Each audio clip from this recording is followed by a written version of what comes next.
उत्तर प्रदेश के कप्तानगंज गांव में राकेश यादव नाम के वैद्य थे, जिनसे आसपास के कई गांव के लोग दवाइयां लेने और अपना इलाज करवाने आते थे। सभी उन्हें वैद्य जी कहकर पुकारते थे। उनकी इकलौती बेटी थी जो बड़ी ही सुंदर थी। एक प्रकार से वो पूरे गांव की बेटी थी। सभी उसे प्यार से पारो बुलाते थे। उसे बचपन से ही कभी किसी चीज की कमी नहीं हुई थी। बड़े ही नाजों में पली और बड़ी हुई थी पारो। जब उसका विवाह पास के गांव के तिवारी जी मतलब सरपंच के बेटे के साथ हुआ, तब पूरे गांव को दावत दी गई थी। सब कुछ बहुत ही बढ़िया हुआ था। लेकिन यह क्या, एक ही माह के बाद वह लड़की अपने पिताजी के पास आकर फूट फूट कर रो रही थी। सिसकियों के कारण वो कुछ बोल ही नहीं पा रही थी। पिताजी के बहुत पूछने पर उसने बहुत देर बाद बोलना शुरू किया और बोला, पिताजी, मैं उस घर में फिर कभी नहीं जाऊंगी, मैं आपके पास ही रहूंगी। ऐसा बोलकर वो फिर जोर जोर से रोने लगी। पिताजी समझदार थे। उन्होंने अपनी बेटी के सिर में हाथ फेरते हुए बोले, कोई बात नहीं बेटा, तू आराम कर, हम बाद में बात करेंगे। और बेटी की मां को इशारा करते हुए कहा, इसे कुछ खाने को दो और संभालो। शाम को हालात को समझते हुए पिता ने पूछा, अब बताओ क्या हुआ, क्यों नहीं जाना चाहती हो अपने ससुराल? बेटी ने बताया, पिताजी, मेरी वो सास नहीं दुश्मन है मेरी। सुबह से शाम तक वो केवल मेरे ही पीछे पड़ी रहती है। पूरे गांव में मेरी बदनामी कर रखी है। वो हमेशा मुझे गालियां देती है और कहती है, तुझे यह नहीं आता, तुझे वो नहीं आता, न जाने तेरे माँ बाप ने क्या सिखाया है। वो अनपढ़ बुढ़िया मुझे सिखाना चाहती है। और तो और पिताजी, घर के सारे लोग उसका ही कहना मानते हैं। पिताजी, मैं साफ कह देती हूं, उस घर में या तो वो बुढ़िया रहेगी या मैं। उसके साथ मैं एक पल भी नहीं रहना चाहती। पिताजी गुस्से से बोले, हमने तो तुझे अच्छे संस्कार दिए हैं, वो तुम्हारी माँ के समान है, उनके लिए ऐसे शब्द मत बोलो। कुछ समय दो, सब कुछ ठीक हो जाएगा।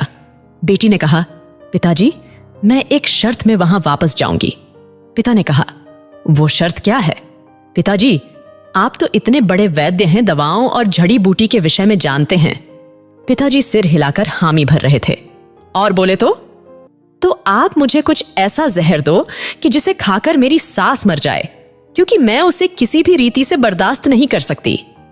पिताजी मुस्कुराते हुए बोले, बेटा, ऐसे में तो तेरे ऊपर समस्या आ जाएगी। उसके मरते ही पुलिस तुझे जेल भेज देगी। बेटी ने भी थोड़ा सोचते हुए बोली, हाँ, ये तो मैं सोची ही नहीं। पिताजी ने कहा, ठीक है, मैं तुझे एक ऐसी दवा दूंगा कि उसे रोज एक पुड़िया खाने में मिलाकर दे देना। लगभग 2 महीने में कोई भी इसे थोड़ा थोड़ा खाकर मर सकता है। इस पर कोई तुझ पर संदेह भी नहीं करेगा और तेरा काम भी हो जाएगा। बेटी के तो जैसे आंखों में चमक आ गई और कहने लगी, पापा, आप कितने अच्छे हो और मुझे क्या करना होगा?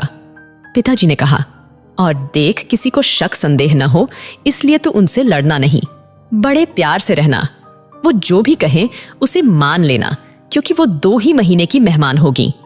बेटी ने सारी बातें खुशी खुशी मान ली और अपने पिताजी से 2 महीने के हिसाब से 60 धीमे जहर की पुड़िया लेकर अपने ससुराल लौट आई।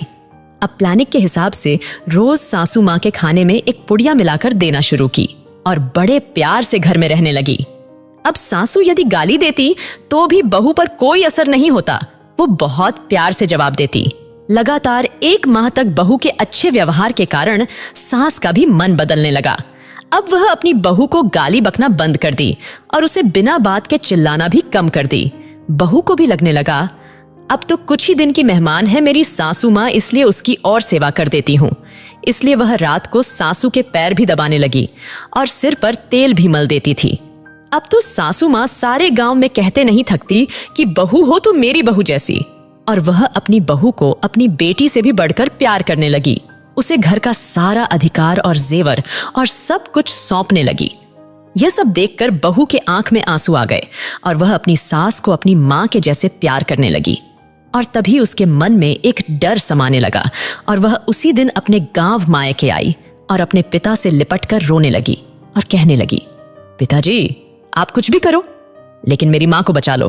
पिताजी ने कहा, माँ को वो तो ठीक है, सो रही है। बेटी ने कहा, अरे मैं सासू माँ के विषय में बोल रही हूं। पिताजी ने कहा, क्यों, क्या हुआ उनको? बेटी ने याद दिलाया, अरे पापा, आपने जो जहर दिया था उसे खिलाते हुए 1 माह से ज्यादा हो गया है। 15 दिन बाद वो मर जाएंगी। मुझसे बहुत बड़ा गुनाह हो गया। मैं अब उन्हें मारना नहीं चाहती। आप कुछ भी कीजिए और उस जहर का तोड़ दीजिए। कुछ ऐसी दवा दीजिए ताकि उस जहर का असर खत्म हो जाए। वो रोए जा रही थी और पिताजी जोर जोर से हंस रहे थे। बेटी को कुछ समझ नहीं आया, पिताजी हंस क्यों रहे हैं? तब पिताजी ने कहा, बेटा चिंता मत कर, उन्हें कुछ नहीं होगा। मैं जानता था तेरा दिल बहुत अच्छा है, तू किसी को मार नहीं सकती। मैंने जो पुड़िया तुझे दी थी वो तो काला नमक और जीरे का पाउडर था, जो स्वास्थ्य के लिए लाभदायक है। देख बेटा, यह दुनिया ऐसी ही है। हम जैसा इस दुनिया को देते हैं वैसा ही प्राप्त करते हैं। यदि हम दूसरों को नफरत देंगे तो नफरत ही पाएंगे। यदि हम लोगों को प्रेम देंगे तो वापस प्रेम ही पाएंगे।